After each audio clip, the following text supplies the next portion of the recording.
বাংলাদেশের ইন্টারনেট খাতে আমূল সংস্কারের অঙ্গীকার করেছেন প্রধান উপদেষ্টার বিশেষ সহকারী ফয়েজ আহমেদ তৈয়ব।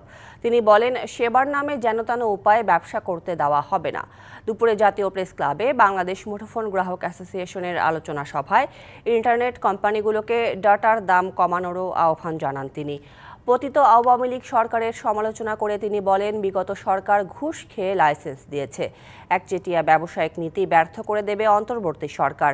ফয়েজ আহমেদ বলেন, যে কোনো মূল্যে স্টারলিংকে বাংলাদেশে আনা হবে। এক্সপোর্ট ডাইভার্সনের উপরে আমার একটা দায় আছে। তো এই এক্সপোর্ট ডাইভার্সন যদি আমরা করতে চাই, তাহলে সেটার একটা ভিত্তি হচ্ছে আমাদের কমিউনিকেশন ইন্ডাস্ট্রি। এটা একটা ফাউন্ডেশন লেয়ার হিসেবে আমাদেরকে রিফর্ম করতে হবে।